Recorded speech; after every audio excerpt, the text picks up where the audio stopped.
People down here tell stories like they tell the weather. Casual, confident, and wrong half the time. My brother and I have talked about that for years.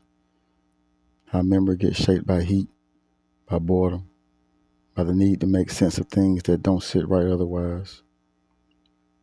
That's not how it happened, my brother always says. That's how it's told, I tell him back. There's a difference.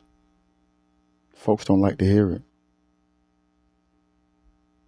This story's been told plenty. About the prison escape, about the house, about the men who didn't come back. You hear it different, depending on who's talking. Some add things, some smooth things over. Some swear they know exactly how it went. My brother and I don't claim that. We just stick to the facts. What we heard were the facts. Early 50s. Summer thick enough to slow your thinking. 3 men broke out of a state prison a couple counties north of here. Nobody remembers their names. Not really. Records went missing later. And that always seems to give people permission to fill in the blanks. They ran, my brother says. They never stopped running, I say. They ran through the fields and tree lines, through creeks to throw the dogs, through stretches of land where even the bugs sounded angry. Miles. Long enough that fear stopped being sharp and turned dull, like something heavy you carried too long. By the time they saw the house, it was near dark. Sitting alone where no house ought to be. 2 stories. Porch slumped but standing. Windows dark. No road leading to anyone could remember. Just there. Like it had grown out of the dirt.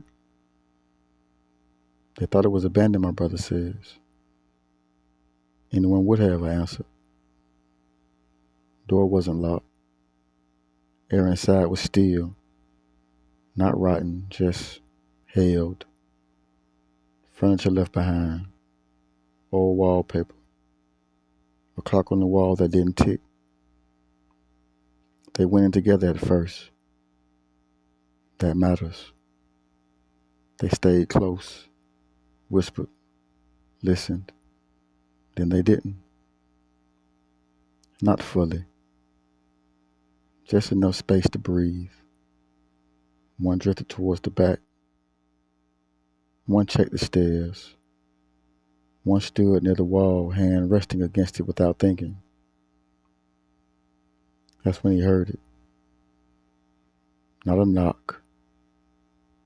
Not scratching. A single, soft tap from inside the wall. Not asking for help. Not trying to get out. Just checking. He felt it before he understood it. That tight pull in the gut that says leave now. No plan. No reason. Just go. He turned.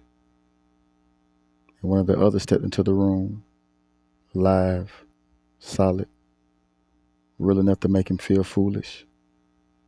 So he swallowed it. Straightened up. Acted like a man who hadn't just been warned by something he couldn't name. They looked for food. Found nothing. Cabinets bare. Pantry empty. What bothered them wasn't the lack. It was the cleanliness. No dust where dust should have been. They gathered in the living room as daylight thinned. Shadows stretched too long across the floor. One of them went back to the kitchen. I don't like this part, my brother says. You never do, I tell him. There was a plate on the counter. Clean.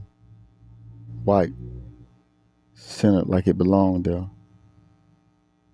But it hadn't been there before.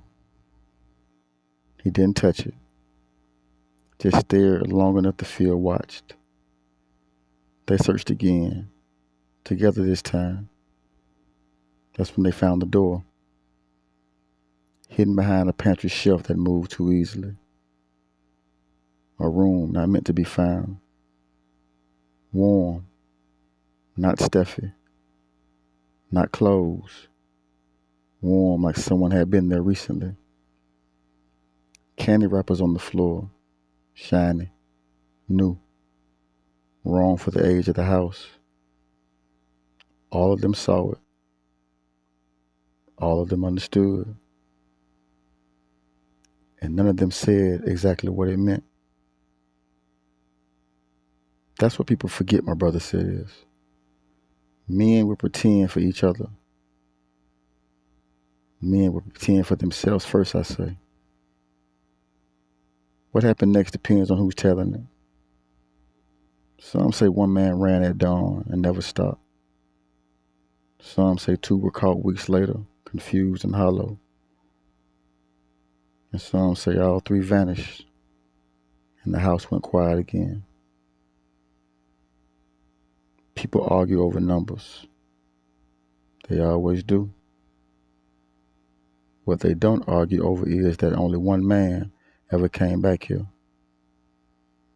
Barefoot, red dirt ground into his skin, talking like someone answering questions nobody else could hear.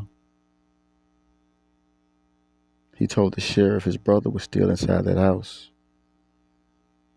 The sheriff asked, "Which brother?" He couldn't answer. That's when the town decided there must have been two. It made things simpler. Stories like symmetry. They like pairs. They like reasons. That's why me and my brother tell this story together. So it sounds right. So it sounds like something that happened to someone. We finish the story the same way every time. That's all there is, my brother says.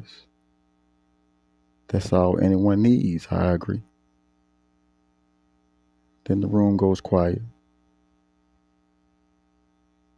And if you're watching close, if you're really watching, you might notice something.